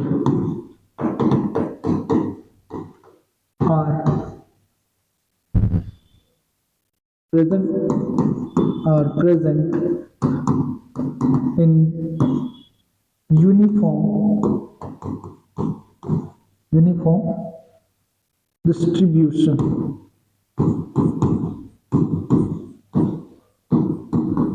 uniform distribution. ठीक है, जब वो यूनिफॉर्म डिस्ट्रीब्यूशन में प्रेजेंट हो। अब बात आती है सर ये यूनिफॉर्म डिस्ट्रीब्यूशन क्या है? कुछ अलग से लग रहा है, इसको समझाओ पहले। ठीक है, यूनिफॉर्म डिस्ट्रीब्यूशन क्या है उसको समझते हैं पहले। ठीक है, यूनिफॉर्म डिस्ट्रीब्यूशन कहने का मतलब, जैसे मेरे पास ये जो है क्या है, एक बॉक्स है, एक ग्लास है, मान के चलो। इस ग्लास में मैंने क्या किया कि इसमें वाटर फिल कर दिया मैंने। इसमें क्या कर दिया मैंने? वाटर फिल कर दिया। इस तरह से क्या कर दिया मैंने? इस तरह से वाटर को फिल अप कर दिया है मैंने। ठीक है। इसमें क्या कर दिया मैंने, वाटर को, इसमें वाटर को फिल कर दिया है मैंने ऐसे, ठीक, हाँ चलो, ये वाटर को फिल कर दिया हमने। अब इस वाटर में क्या कर रहा हूं कि मैं जो है थोड़ी सी सॉल्ट लेके आ रहा हूं, इसमें क्या कर रहा हूं, इसमें मिला दे रहा हूं क्या, सॉल्ट, इसमें क्या मिला दे रहे हैं, सॉल्ट मिला दे रहे हैं सर। सॉल्ट मिलाया तो सॉल्ट को जैसे हम उसमें मिलाएंगे तो क्या हो जाएगा, डिजोल्व हो जाएगा। डिजोल्व होकर क्या हो जाएगा, इसके जो सारे पार्ट है वहां पर जो ये जो सॉल्ट के जो पार्टिकल्स हैं इक्वली डिस्ट्रीब्यूटेड हो जाएंगे, सब जगह बराबर। क्या होगा, सभी जगह बराबर बराबर जो है वो क्या हो जाएगा, इक्वली डिस्ट्रीब्यूटेड हो जाएगा सॉल्ट के जो पार्टिकल्स हैं। क्लियर, सब जगह इक्वली डिस्ट्रीब्यूटेड हो गए। अब मैं सर क्या करूं कि मैं क्या करता हूं कि एक चम्मच लाता हूं, मैं चम्मच, यहां से एक चम्मच निकाला मैंने, यहां से एक चम्मच निकाला मैंने, यहां से एक चम्मच निकाला मैंने, तीन अलग अलग जगह से मैंने तीन उसी मिक्सचर का तीन अलग अलग जगह से मैंने क्या किया, तीन चम्मच अलग अलग निकाले, तीनों को मैं टेस्ट कर रहा हूं या फिर उसमें जो है किसी तरह से मैं कंपोजिशन चेक कर रहा हूं कि इसमें सॉल्ट का परसेंटेज कितना है। यहाँ जो सॉल्ट का परसेंट है S1 जो परसेंट है, यहाँ जो S2 जो परसेंट है, और यहाँ जो S3 जो परसेंट है सॉल्ट का, ये तीनों जो इक्वल आने वाले हैं। S1 is equal to S2 is equal to S3, means यहाँ जितना सॉल्ट प्रेजेंट था उसका परसेंट प्रेजेंट था, यहाँ जो सॉल्ट का परसेंट है और यहाँ जो सॉल्ट का परसेंट है वो इक्वल आ रहा है। इट मीन्स क्या होता है, तो इसका मतलब ये होता है कि इसके सभी जो पार्ट है, इस लिक्विड के सभी पार्ट में क्या है कि आपका जो सॉल्ट है वो इक्वली प्रेजेंट है, सभी जगह इक्वल प्रेजेंट है। और अगर वो सभी जगह इक्वली प्रेजेंट है तो उसको आप क्या बोलेंगे, यूनिफॉर्म डिस्ट्रीब्यूशन बोलेंगे उसको क्या बोलेंगे आप, यूनिफॉर्म डिस्ट्रीब्यूशन बोलेंगे आप। क्लियर है, ठीक है। तो इस तरह से जो यूनिफॉर्म डिस्ट्रीब्यूशन होता है तो उससे कौन सा मिक्सचर फॉर्म होता है, उससे फॉर्म होता है होमोजीनियस मिक्सचर। उससे क्या फॉर्म होता है, होमोजीनियस मिक्सचर फॉर्म होता है सर। Clear, okay. नेक्स्ट अपन बात कर लेते हैं इसके एग्जाम्पल की बात कर लेते हैं। होमोजीनियस मिक्सचर नहीं, पहले हेट्रोजीनियस मिक्सचर की बात कर लेते हैं, फिर उसके एग्जाम्पल की बात करेंगे, ठीक है। नेक्स्ट हम बात कर लेते हैं हेट्रोजीनियस मिक्सचर। सेकेंड हमारे पास जो है हेट्रोजीनियस मिक्सचर, ठीक है। नेक्स्ट हम बात कर लेते हैं हेट्रोजीनियस मिक्सचर। इजी, अगेन से वही टॉपिक बात करने वाले हैं, हेट्रोजीनियस और होमोजीनियस की चीजें, ठीक है। दूसरी की बात करते हैं होमोजीनियस और हेट्रोजीनियस में अब क्या बात कर लेते हैं, हेट्रोजीनियस की बात करते हैं, ठीक है। ये हमारे पास एक कंटेनर है, ग्लास है, ग्लास में अब की बार मैं सॉल्ट नहीं लूंगा, अब की बार मैं क्या कर रहा हूं, इसमें सैंड लेके आ रहा हूं। इसमें क्या मिला दे रहा हूं, सैंड मिला दे रहा हूं, रेत देते हैं अपन, रेत डाल देते हैं इसमें। आप में से जो होशियार बच्चा होगा पहले ही बोल देगा सर रेत डालोगे नीचे बैठ जाएगा, सर नीचे बैठ जाएगा, ऊपर थोड़ी जाएगा, वो जाएगा क्या, नहीं जाएगा। रेत क्या हो जाएगा, वो जो रेत के जो सैंड के पार्टिकल्स हो क्या होंगे नीचे में, यहाँ पे नीचे में सभी जो है यहाँ पे कलेक्ट हो जाएंगे, यहाँ पे क्या हो जाएंगे सब, कलेक्ट हो जाएंगे। थोड़े बहुत हो सकते हैं जो बहुत छोटे छोटे जो पार्टिकल्स हैं वो जो इधर उधर प्रेजेंट हो, ठीक है। अब क्या करें, फिर भी प्रोसेस करो सर। यहां से एक चम्मच निकालो, यहां से एक चम्मच निकालो। कोई बच्चा भी बता देगा कि सर नीचे से निकालोगे तो रेत ज्यादा आएगी, ऊपर से निकालोगे तो पानी ज्यादा आएगा, है कि नहीं। नीचे से निकालोगे तो रेत ज्यादा मिलेगी आपको, ऊपर से निकालोगे तो पानी ज्यादा मिलेगी सर, सिंपल सी बात है। अगर नीचे में अगर जो है रेत का जो अमाउंट है वो ज्यादा है, वाटर का अमाउंट कम है, ऊपर में जो है यहाँ पर क्या होगा, सैंड ज्यादा होगा, यहाँ पर जो है सैंड क्या होगा, कम होगा। मतलब इस सॉल्यूशन में, इस जो मिक्सचर में जो है मैं देख रहा हूं कि डिफरेंट जो पार्ट्स हैं, डिफरेंट पार्ट्स में जो है क्या है कि जो कंपोजिशन है, जो परसेंटेज है सैंड का वो डिफरेंट है। और अगर इस तरह से जो है डिफरेंट पार्ट में जो है परसेंटेज जो है आपका जो सॉल्यूट है उसका डिफरेंट हो तो उसको आप क्या बोल देते हैं? हेट्रोजीनियस मिक्सचर बोल देते हैं। उसको आप क्या बोल देते हैं? हेट्रोजीनियस मिक्सचर बोल देते हैं। तो इसको आप कैसे डिफाइन कर सकते हैं? When components of mixture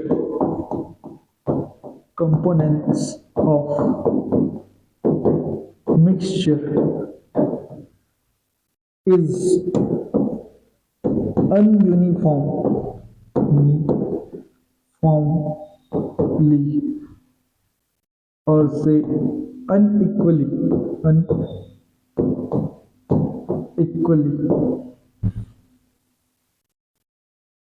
distributed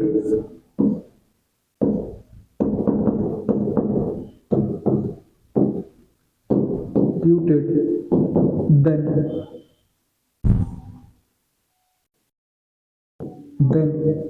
it is heterogeneous mixture. Then it is heterogeneous mixture.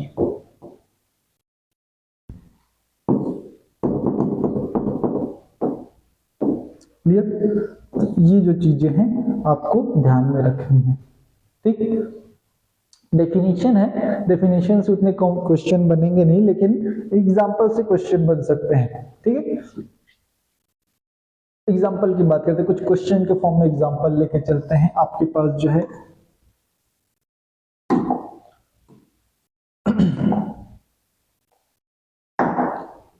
हमारे पास जो है मिल्क है,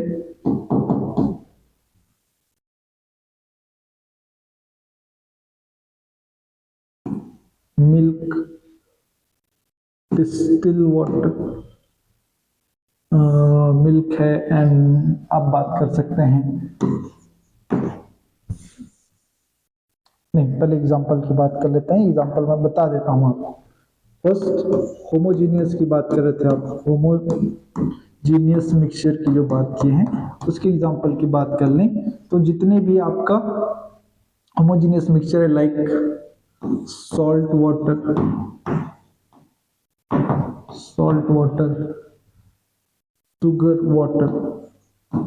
शुगर प्लस वाटर, ये जो मिक्सचर है ये भी क्या है? होमोजीनियस होने वाला है। ठीक है, एयर जो है आपका, इन्वायरमेंटल जो एयर है वो भी होमोजीनियस मिक्सचर में आता है आपको। ठीक है, एयर भी क्या होता है? होमोजीनियस मिक्सचर में आता है आपके पास। एलॉयस जो होते हैं, जितने भी एलॉय होते हैं वो क्या होते हैं? वो भी होमोजीनियस मिक्सचर होते हैं। ठीक है, एलॉय बोले तो जैसे कि ब्रास की बात करते हैं आप। ठीक है, ये सब क्या है? होमोजीनियस मिक्सचर के एग्जांपल है। सेकेंड हमारे पास जो हेट्रोजीनियस मिक्सचर थे, हेट्रोजीनियस मिक्सचर की जो बात कर रहे थे आप, हेट्रोजीनियस मिक्सचर कहने का मतलब, इसकी एग्जांपल है आपके पास सैंड प्लस वाटर। अभी हमने देखा सैंड प्लस वाटर का जो मिक्सचर है वो हेट्रोजीनियस होता है। मिल्क की जो मैं बात कर रहा था, मिल्क भी क्या होता है? हेट्रोजीनियस मिक्सचर होता है। उसमें जो प्रोटीन और जो फैट होता है उसका जो डिस्ट्रीब्यूशन है वो अनइक्वल होता है। ठीक है, तो ये हो गया आपका मिल्क।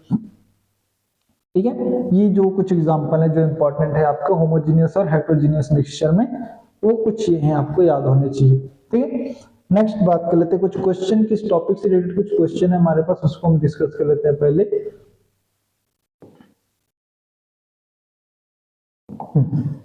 हमारे पास कुछ क्वेश्चन है। First question is which of the following is a homogeneous mixture? Smoke, milk, air and soil.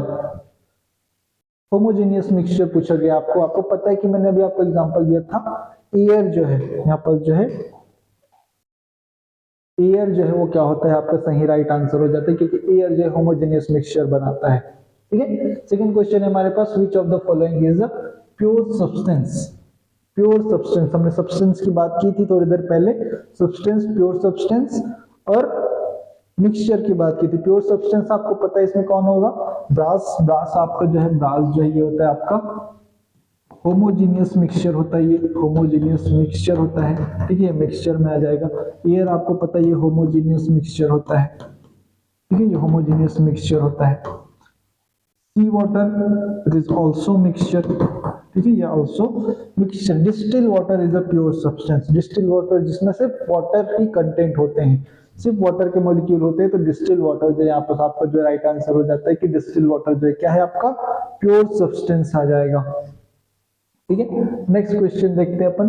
Brass is an example of, brass is an example of, brass क्या है आपका होमोजेनियस मिक्सचर है sir. Brass क्या है homogeneous mixture. अभी हमने जो है बोला था कि होमोजेनियस मिक्सचर होता है ब्रास, क्योंकि इसमें जितने भी आपके जो मेटल्स होते हैं ब्रास में वो सभी क्या होता है इक्वली डिस्ट्रीब्यूटेड है। हर एक पार्ट में जो मेटल का जो परसेंटेज है, हर एक मेटल का जो परसेंटेज है वो हमेशा इक्वल होता है, वो चेंज नहीं होता, इसलिए जो ये होमोजेनियस मिक्सचर का एग्जांपल आ जाता है।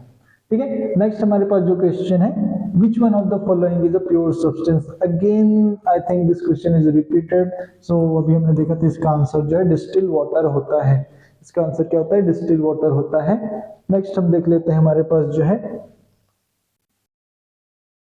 हमारे पास और क्वेश्चंस थे आपके लिए। हाँ, which of the following is the compound, which is the following is the compound, compound कौन है इसमें से, कंपाउंड कौन है, एयर है क्या कंपाउंड, नहीं, एयर तो मिक्सचर है। सोडियम, सोडियम एक एलिमेंट है, एयर क्या है ये तो मिक्सचर है sir, it's mixture, sodium is element, sodium क्या है एलिमेंट है। ब्रास क्या है ये भी मिक्सचर है, ब्रास क्या है ये भी मिक्सचर है। Water is right answer, water क्या है कंपाउंड है, वाटर क्या एक कंपाउंड होता है।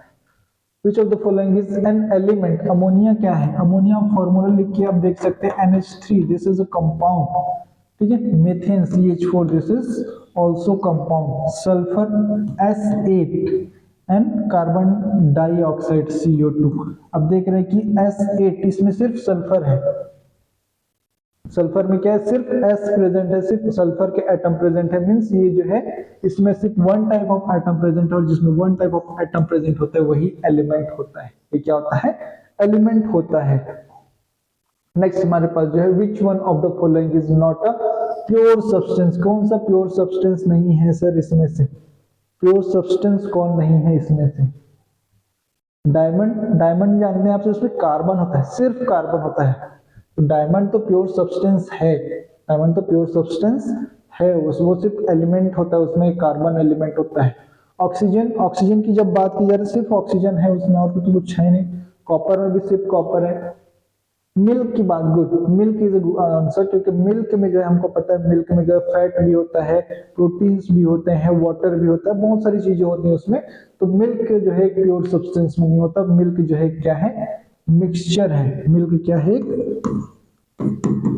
मिक्सचर होता है मिल्क। ठीक है, नेक्स्ट क्वेश्चन है हमारे पास क्या, which of the following is the chemical compound, which of the following is the chemical compound. इसमें केमिकल कंपाउंड क्या है, हाइड्रोजन है क्या, हाइड्रोजन है क्या, H2, no, this is element, this is element.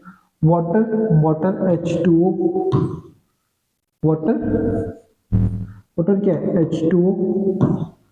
Ozone क्या है O3 and graphite that is carbon. So graphite तो आपको पता है ये जो है ये क्या होगा एलिमेंट होने वाला है, क्योंकि इसमें सिर्फ कार्बन प्रेजेंट है तो एलिमेंट होने वाला है। ओजोन में भी सिर्फ ऑक्सीजन प्रेजेंट है तो ये भी क्या होगा एलिमेंट ही होगा। वाटर आपका सही आंसर हो जाएगा, वाटर जो है क्या है कंपाउंड है, क्योंकि इसमें हाइड्रोजन और ऑक्सीजन का फिक्स कंपोजिशन आपको देखने को मिलता है, इस कारण से वाटर क्या हो जाएगा आपका सही आंसर हो जाएगा, वो हो जाएगा आपका क्या कंपाउंड हो जाएगा। ठीक है, नेक्स्ट हम बात कर लेते हैं प्रेसिजन एंड एक्यूरेसी। नेक्स्ट हमारे पास टॉपिक है प्रेसिजन एंड एक्यूरेसी। प्रेसिजन और एक्यूरेसी ये वर्ड जो है आपको तब सुनने को मिलता है जब आप जब प्रैक्टिकल्स करते हैं, प्रैक्टिकल्स के जब आपके रिजल्ट्स आते हैं, बार बार आप प्रैक्टिकल करते हैं तो आपको जो रिजल्ट्स मिलते हैं वहां पर आपको जो है ये वर्ड देखने को मिलता है प्रेसिजन एंड एक्यूरेसी। मैं बताता हूं इसका मतलब क्या है। देखिए प्रैक्टिकल जो है आपको पता होगा, जब भी आप प्रैक्टिकल करते हैं तो प्रैक्टिकल एक ही बार में नहीं होता है, आपको जो है मल्टीपल टाइम्स जो आपको प्रैक्टिकल कंडक्ट करने पड़ते हैं, और जब आप मल्टीपल टाइम्स जो प्रैक्टिकल कंडक्ट करते हैं तो कई बार जो आपका रिजल्ट है, कई बार आपका रिजल्ट जो है जो मेन जो आंसर है उसकी एग्जैक्टली तो नहीं आता, लेकिन उसके आसपास आ जाएगा या फिर उससे थोड़ा दूर रिजल्ट आने लग जाते हैं।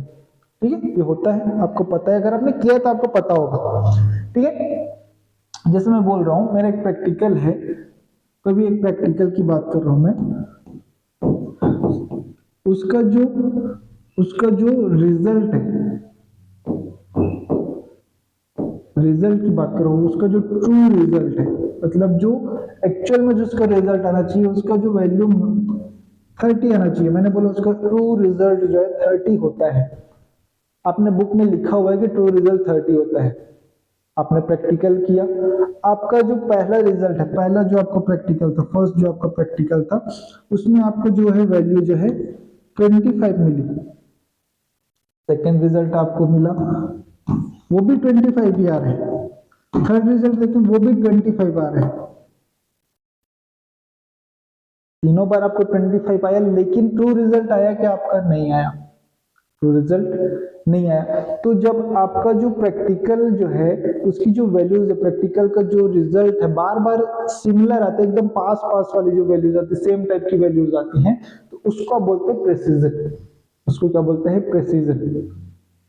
और आपका जो ये प्रैक्टिकल, उसको बोला जाएगा कि आपने बहुत प्रिसाइजली प्रैक्टिकल किया हुआ है सर।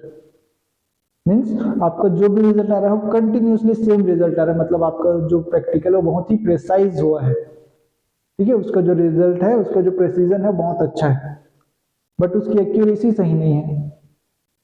एक्यूरेसी कहने का मतलब, एक्यूरेसी कहने का मतलब मेरा जो प्रैक्टिकल का अगर रिजल्ट जो है 30 आ जाता तो मैं बोलता कि मेरी एक्यूरेसी एकदम बेस्ट है, 100% एक्यूरेसी है मेरी, क्योंकि मैंने जो रिजल्ट 100 पे 100 ला दिया, मतलब 30 पे 30 एक्यूरेट परसेंट मैंने रिजल्ट लाए हैं। तो एक्यूरेसी क्या बताती है मुझे? एक्यूरेसी बताती है कि मेरा जो प्रैक्टिकल का रिजल्ट है वो ट्रू जो रिजल्ट है, जो एक्चुअल रिजल्ट है, उससे कितना पास आ रहा है, उसके कितना क्लोज है। ठीक है, तो accuracy means closeness to the true value of the practical, है ना, true result of the practical, उसको क्लोजनेस को आप क्या बोलते हैं? एक्यूरेसी। ठीक है, और जो रिपीटनेस ऑफ जो रिजल्ट है, repeatness of your own result is the precision. जो आपका जो प्रैक्टिकल में जो आपका जो खुद का रिजल्ट जो रिपीट हो रहा है बार बार, उसको बोलते हैं आप प्रेसिजन। ठीक है, तो चलिए इसको आप जो है एक लाइन में हम जो है समराइज कर देते हैं।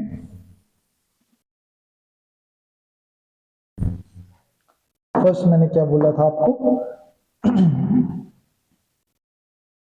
एक्यूरेसी की बात कर रहे थे। ठीक है, एक्यूरेसी मैंने क्या बोला? It is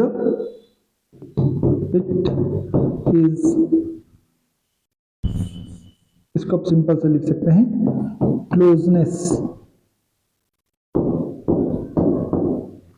to true result, true value of result. Result की जो ट्रू वैल्यू है उससे कितना क्लोज है वो आपकी एक्यूरेसी होती है। अदर और सेकेंड चीज जो हम जो बात कर रहे थे, कौन सा सेकेंड हम जो बात कर रहे थे, क्या? प्रेसिजन। प्रेसिजन की जो बात कर रहे थे, प्रेसिजन क्या होता है? Repeatness of result. ठीक है, आपका जो रिजल्ट है उसका रिपीटनेस जो है वो आपका क्या कहलाता है? प्रेसिजन कहलाता है। ठीक है, वो क्या कहलाता है? प्रेसिजन कहलाता है। ठीक, तो ये चीजें याद रखिए। प्रेसिजन क्या होता है? आपका जो रिजल्ट कितनी बार सेम टू सेम रिपीट हो रही है, एग्जैक्टली क्लोज वैल्यू जो रिपीट हो रही है, उसको आप प्रेसिजन बोलेंगे।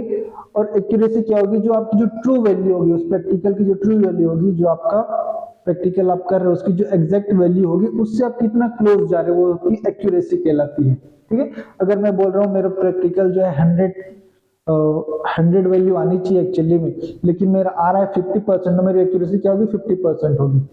मेरी एक्यूरेसी क्या हो जाएगी?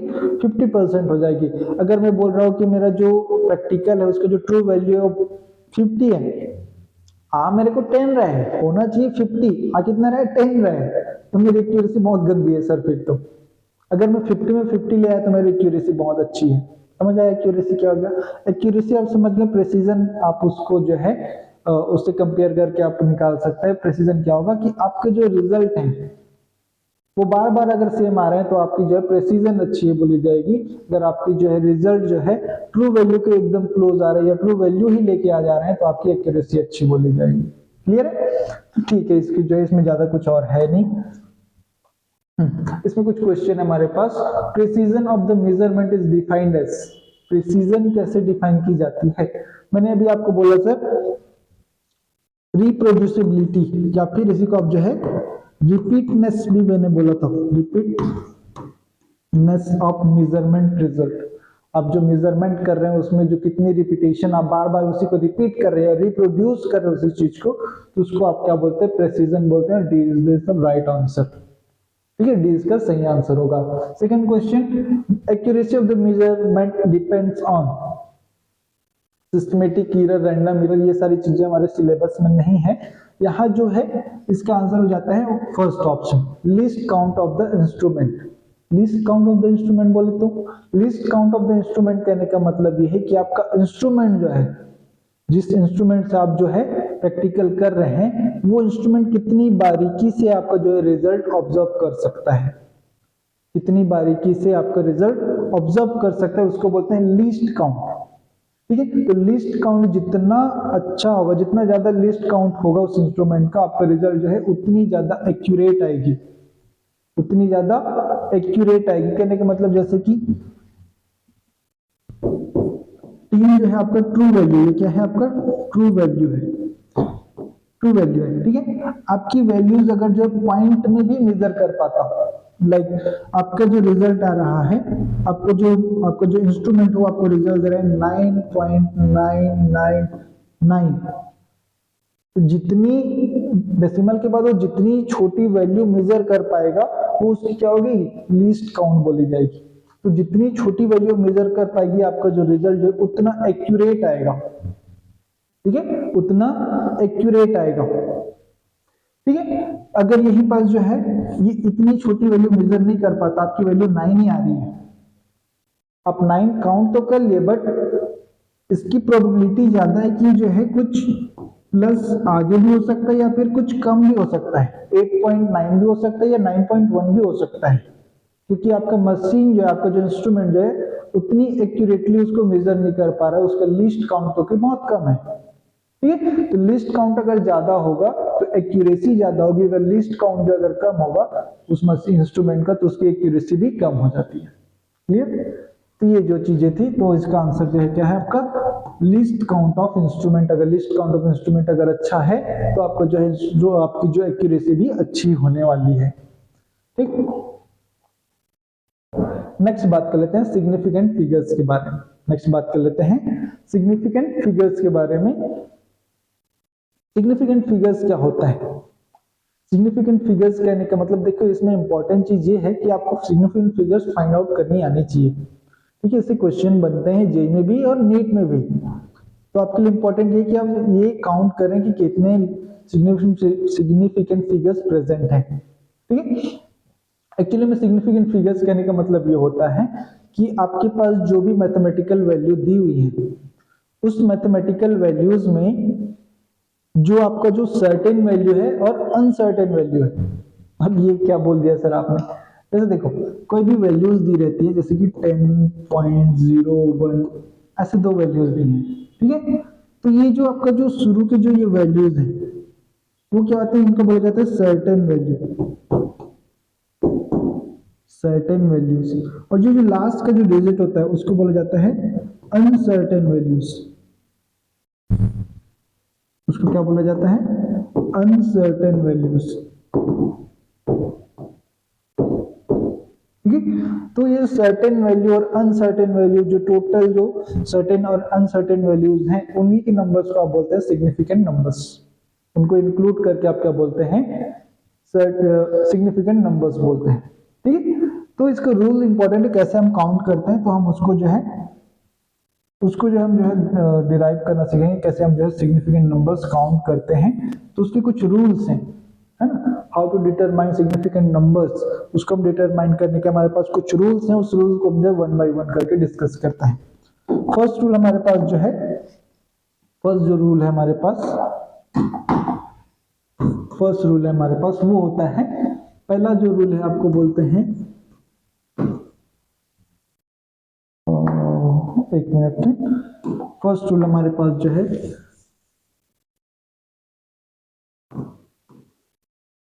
रूल 1 जो है हमारे पास,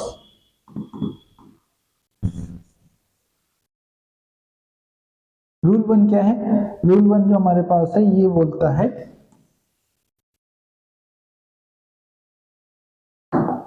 रूल 1 हमको ये बोलता है कि जितने भी, रूल 1 क्या बोलता है? All non zero digit, non zero digits, all non zero digits are significant, are significant. ये क्या बोला सर आपने? नॉन जीरो तो समझ रहे होंगे, जीरो को छोड़कर जितने भी नंबर्स होते हैं वो नॉन जीरो हैं, ठीक है। ऑल नॉन जीरो कहने का मतलब नॉन जीरो डिजिट्स, आपको पता है कि 1 से लेकर के जो 9 तक के जो डिजिट होते हैं वो क्या होते हैं? वो नॉन जीरो होते हैं। तो 1 से लेकर के 9 तक के जितने भी डिजिट होंगे वो सिग्निफिकेंट डिजिट में काउंट होंगे। वो किसमें काउंट होंगे? सिग्निफिकेंट डिजिट्स में काउंट होने वाले हैं। ये चीज आपको याद रखना है। पहला रूल क्या था? All non zero digits are significant. जैसे कि एक एग्जांपल दे रहा हूं मैं,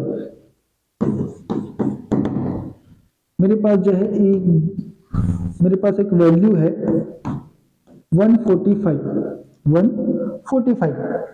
ये 145 है, आपसे क्वेश्चन पूछेगा how many significant digits are in 145। तो जितने इस रूल के अकॉर्डिंग जो हम चल रहे हैं, जैसे पहले रूल हमको बोल रहे हैं जितने भी नॉन जीरो डिजिट्स होंगे वो क्या होते हैं? सिग्निफिकेंट होंगे। तो 145 में कितने नॉन जीरो डिजिट्स हैं सर? पहला 1 है, दूसरा 4 है, तीसरा 5 है, तीनों की तीनों नॉन जीरो है, तीनों की तीनों नॉन जीरो। जिसमें जो है सिग्निफिकेंट फिगर्स, एसएफ में सिग्निफिकेंट फिगर्स कितने होंगे? 3 होंगे सर। तो तीनों नॉन जीरो डिजिट है, तीनों की तीनों ही नॉन जीरो है ना, तो तीनों की तीनों का नॉन जीरो, तो तीनों की तीनों क्या होंगे? सिग्निफिकेंट होंगे according to rule number first. Clear है? ठीक है, तो तीनों की तीनों क्या है? सिग्निफिकेंट फिगर्स होंगे। क्यों? क्योंकि तीनों की तीनों नॉन जीरो है। ठीक, ऐसी मैं और आपको दे सकता हूं 4 5 3 2 1। इसमें क्या है सर? इसमें कितने आपको नॉन जीरो डिजिट दिख रहे हैं? 5 है सर। तो पांचों के पांचों क्या होंगे? 5 के 5 जो क्या है आपके सिग्निफिकेंट फिगर्स में काउंट होंगे। 5 के 5 जो है आपके सिग्निफिकेंट फिगर्स में काउंट होंगे। तो 5 इसमें सिग्निफिकेंट फिगर्स हैं, इसमें 3 सिग्निफिकेंट फिगर्स हैं। इस तरह से आप जो फर्स्ट रूल नंबर अकॉर्डिंग जो है कैलकुलेट कर पाते हैं। क्लियर? नेक्स्ट हम बात कर लेते हैं। नेक्स्ट हमारे पास जो है जीरो डिजिट की बात करते हैं, जीरोस की बात करते हैं। ठीक है, जीरोस को काउंट करना बहुत ही इसमें कुछ रूल्स हैं जो आपको जो है ध्यान में रखने होते हैं। पहला ठीक है, पहला क्या है? पहला कहने का मतलब पहला ये बोलता है कि पहले जो नॉन जीरो डिजिट है उससे पहले आने वाला, फर्स्ट नॉन जीरो डिजिट से पहले आने वाले जितने भी जीरो होते हैं सब के सब जो है नॉन सिग्निफिकेंट होते हैं। पहले लिखते हैं, उसके बाद एग्जांपल समझेंगे। All zeros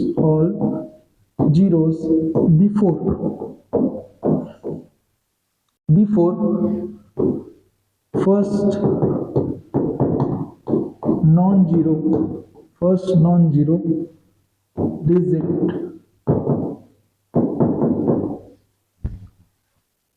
are non-significant, they're not significant। ठीक है, जो पहला नॉन जीरो डिजिट है उससे पहले आने वाले जितने भी जीरोस हैं वो क्या होंगे? नॉन सिग्निफिकेंट होंगे। जैसे कि एग्जांपल की बात करूं अगर मैं 0 0 2 3 1, इसमें कितने सिग्निफिकेंट हैं? तो फर्स्ट आप देख रहे हैं इसमें जो फर्स्ट आपका जो नॉन जीरो है ये है, ये पहला जो आपका नॉन जीरो डिजिट क्या है? 2 है। तो 2 से पहले आने वाले ये जो जीरोस हैं वो क्या होंगे? वो क्या होंगे? नॉन सिग्निफिकेंट होंगे, तो ये जो काउंट नहीं होगा सिग्निफिकेंट डिजिट में, ये काउंट नहीं होगा, ये तीनों काउंट होंगे, तो इसमें सिग्निफिकेंट फिगर्स कितने हो जाएंगे? 3 हो जाएंगे। क्यों? क्योंकि ये जो है फर्स्ट नॉन जीरो डिजिट से पहले आ रहे हैं और इस कारण से सिग्निफिकेंट नहीं होते हैं। ठीक है, इसी तरह से अगर मैं बोलूं 0.001021, चलो इसको हम नेक्स्ट वाले फॉर्म में देखते हैं। सेकंड हमारे पास जो इसी का सेकंड हमारे पास जो है जीरोस के बारे में ही, zero after non zero digit.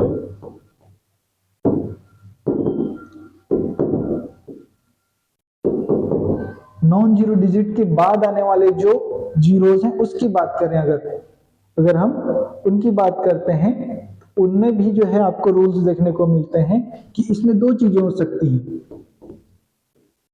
पहला क्या हो सकता है? Without decimal.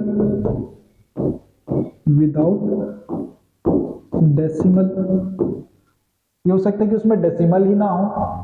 ठीक है, अगर डेसिमल नहीं है, पहला चीज आप देख लेते हैं, अगर डेसिमल नहीं है, जैसे क्या बोला गया है, zeros after non zero digit, मतलब 1 के बाद जो है तो जीरोस आएंगे, जैसे कि ये। ठीक है, विदाउट डेसिमल तो वो क्या होते हैं? नॉन सिग्निफिकेंट होते हैं, आर नॉट सिग्निफिकेंट। ठीक है, अगर डेसिमल के बिना ही प्रेजेंट है तो वो जो सिग्निफिकेंट काउंट नहीं होते हैं। इट मींस क्या होगा आपका जो है, ये जो सिग्निफिकेंट नहीं है, ओनली ये जो 1 है वो सिग्निफिकेंट होगा। यहाँ पर जो सिग्निफिकेंट फिगर्स हैं वो कितने हो जाएंगे? 1 होगा। और एग्जांपल ले सकते हैं आप जो है, जैसे कि मैं बोल रहा हूँ कि 2230, इसमें कितने सिग्निफिकेंट फिगर्स हैं? ये जो नॉन जीरो डिजिट के बाद आने वाला जो जीरो है, अगर डेसिमल नहीं है तो ये जो सिग्निफिकेंट काउंट नहीं होता, तो 1 2 3 सिग्निफिकेंट फिगर्स यहाँ पे क्या हो जाएंगे? 3 हो जाएंगे सर। कितने हो जाएंगे? 3 सिग्निफिकेंट फिगर्स यहाँ पे हो जाएंगे। ठीक है, नेक्स्ट हम बात करते हैं इसी का जो है बी पॉइंट जो है, इसी का बी पॉइंट जो है, बी पॉइंट क्या है? अभी हमने विदाउट डेसिमल देखा। नेक्स्ट हम बात करते हैं विथ डेसिमल पॉइंट। ठीक है, इसी को और मैं आगे लिख सकता हूं zeros with decimal point. Zeros with decimal point are significant,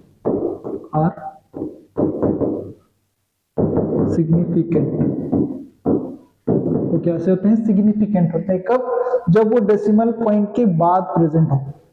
अगर कोई जीरो जो है डेसिमल पॉइंट के बाद प्रेजेंट हो या फिर डेसिमल पॉइंट के साथ प्रेजेंट हो, तो वो क्या होगा? वो जीरोस क्या होंगे? सिग्निफिकेंट काउंट होंगे। जैसे कि एग्जाम्पल है हमारे पास, लाइक 12300.00। अब देख रहे कि यार डेसिमल आ गया है, तो डेसिमल के कारण से जितने भी जीरोस हैं इसमें, ये भी सबके सब जो है क्या होंगे? सिग्निफिकेंट होंगे। सबके सब क्या होंगे? सिग्निफिकेंट होंगे। तो ये नॉन जीरो तो होते ही हैं, और zero with decimal point is also significant. तो कितने हो जाएंगे? 3 to 5 and to 7। यहाँ पर जो सिग्निफिकेंट फिगर्स हैं वो कितने हो जाएंगे? 7 हो जाएंगे। कितने हो जाएंगे? 7 हो जाएंगे। इस तरह से काउंट करना है आपको। ठीक है, एक बार और इसको रिपीट कर लेते हैं, एक बार ध्यान से देखना। जीरोस की बात कर रहे थे हम जो है, नॉन जीरो डिजिट के बारे में हमने पहले बात कर लिया था। जीरोस की बात कर रहे थे, तो जीरोस में हमारे पास 2 रूल देखने को मिलता है। पहला, A, all zeros before the first non zero digit, before first non zero digit वो क्या होते हैं? Are not significant. वो क्या होते हैं? सिग्निफिकेंट नहीं होते हैं। ठीक है, इसी कारण से हमने ये देखा। ऐसे इसमें और एग्जांपल आप लिख सकते हैं कि अगर 0.001 होता, ऐसा होता, ठीक है, तो ये जो है क्या है, फर्स्ट नॉन जीरो डिजिट के पहले आ रहे हैं, तो इस कारण से ये तीनों भी क्या होंगे, सिग्निफिकेंट नहीं होंगे। डेसिमल पॉइंट है बट पहले के रूल्स जो है पहले अप्लाई होंगे, बाद वाले रूल्स जो है उससे नीचे आते हैं। तो ऊपर वाले रूल जो है वो पहले आपको जो है फॉलो करने होंगे, तब जो है आप नीचे के रूल फॉलो करेंगे, तब आप जो है सही आंसर लेके आ पाएंगे, अदरवाइज आप गलत कर बैठेंगे। ठीक है, तो ये तीनों जो है नॉन सिग्निफिकेंट, तो इसमें सिग्निफिकेंट फिगर्स कितने हो जाएंगे, 1 हो जाएंगे इस रूल के अकॉर्डिंग, है ना। और ये रूल आगे भी फॉलो होगा, बाकी रूल आप पढ़ते जाएंगे लेकिन ये रूल को आप भूलना नहीं है। ठीक, सेकेंड हमने बोला कि जीरोस की अगर बात करें, zeros after non zero digit, कोई भी नॉन जीरो डिजिट है उसके बाद वाले जीरोस की बात करें, उसमें दो चीजें आती हैं। पहला, हमारा जो जीरो क्या है, विदाउट डेसिमल पॉइंट हो, विदाउट डेसिमल पॉइंट होगा तो सबके सब क्या हो जाएंगे, नॉन सिग्निफिकेंट हो जाएंगे। कब, जब वो फर्स्ट मतलब वो नॉन जीरो डिजिट के बाद प्रेजेंट हो, जैसे 1 के बाद 3 जीरो है लेकिन डेसिमल नहीं हो उसके बाद, तो इसका मतलब ये कि 1 के बाद जितने भी जीरो आएंगे सबके सब क्या आएंगे, सिग्निफिकेंट नहीं होने वाले चच्चा, वो सिग्निफिकेंट नहीं होने वाले, तो ये तीनों क्या जाएंगे, नॉन सिग्निफिकेंट। तो सिग्निफिकेंट कौन रह जाएगा, ओनली 1, तो SF सिग्निफिकेंट फिगर कितना जाएंगे, 1 हो जाएंगे। ठीक है, नेक्स्ट हमने क्या बात किया, नेक्स्ट हमने बात किया zeros with decimal point are significant.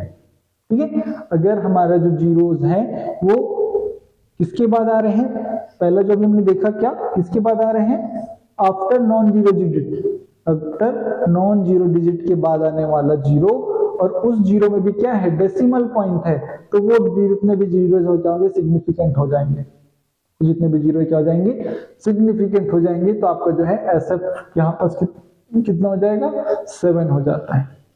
ठीक है, SF यहाँ पास कितना हो जाता है, 7 हो जाता है, तो इसको भी आपको माइंड में रखना है। क्लियर। नेक्स्ट हमारे पास जो थर्ड रूल है, थर्ड रूल हमको ये बोलता है ऑल जीरोस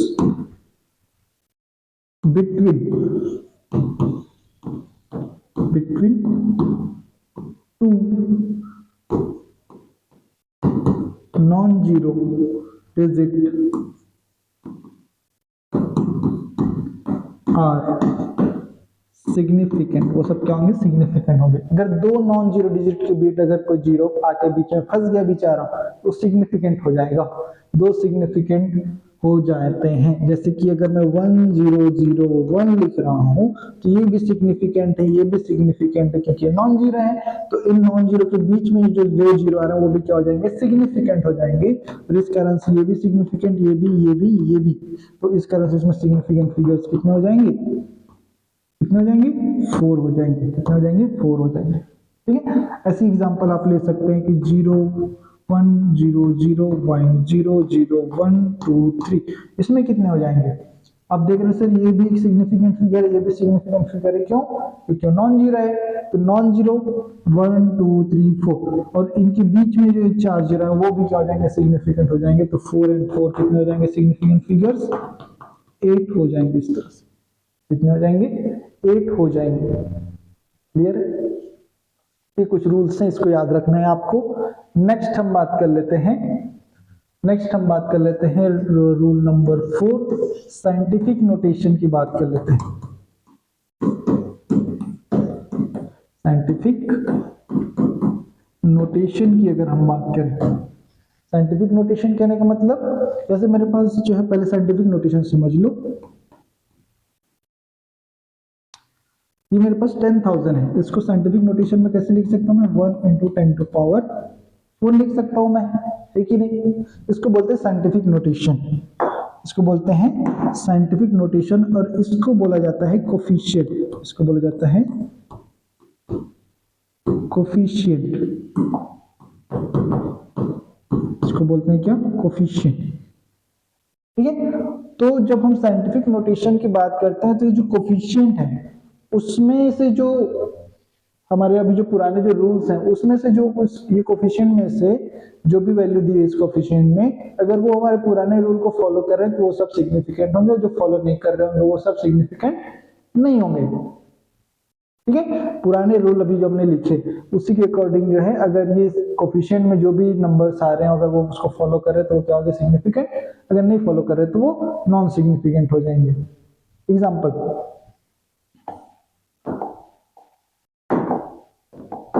जैसे कि जैसे मेरे पास है 1.50 इंटू 10⁻31, ऐसा कुछ है। हमने बोला सर ये इसको तो हम काउंट ही नहीं करते, हम सिर्फ कोफिशिएंट को काउंट करते हैं, ठीक है।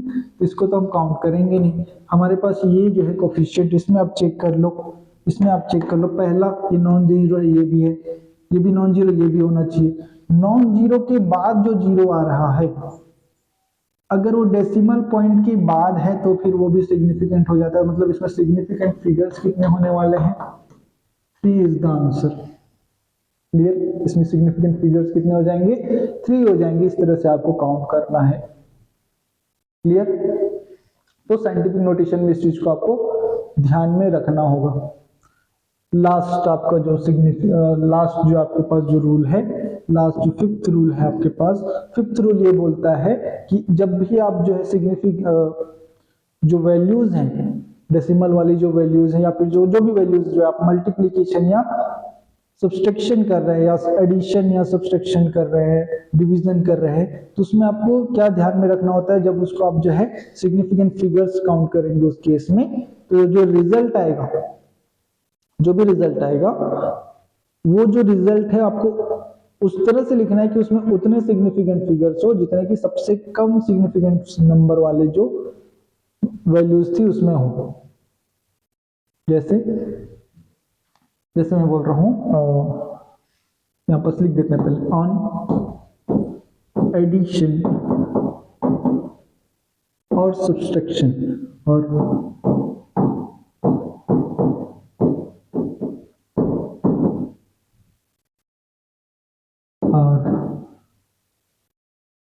मल्टीप्लिकेशन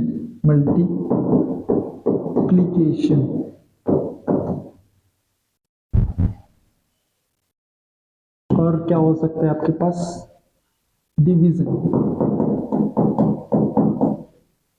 और division.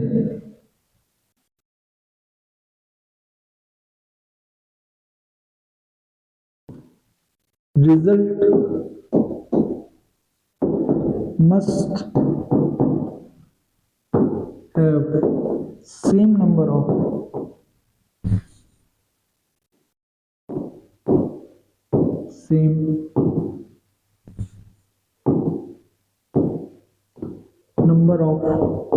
significant figures as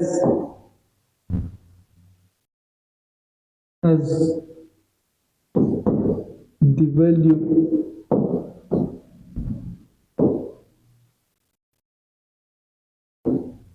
which has lowest significant figures। बड़ा लंबा चौड़ा लिख दिए, इसको समझते हैं, एग्जांपल से समझते हैं, ठीक है। जैसे मेरे पास जो है 2.1 है, ठीक है, और मेरे पास जो है 2.1 है, और मेरे पास जो जैसे कि 2.1 है, ठीक है। नहीं, ऐसा नहीं करते, इसको थोड़ा सा इजी करते हैं। 2.001 है और मेरे पास जो है 2.1 है, ठीक है।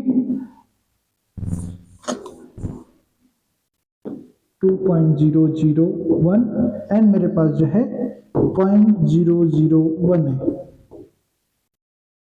0.001 है। अब देखो सिग्निफिकेंट फिगर्स में आप काउंट करेंगे, इसको मैं क्या कर रहा हूं? ऐड कर रहा हूं। इसको क्या कर रहा हूं? मैं ऐड कर रहा हूं। ऐड करके मैं रिजल्ट लिख लेता हूं। पहले मैं 1 and 1 2, 0 and 0 0, 0 and 0 0, point and 2 का 2, ये आपका आंसर हो जाएगा। लेकिन हमको ये रूल क्या बोलता है कि हमारे पास जो रिजल्ट है must have the same number of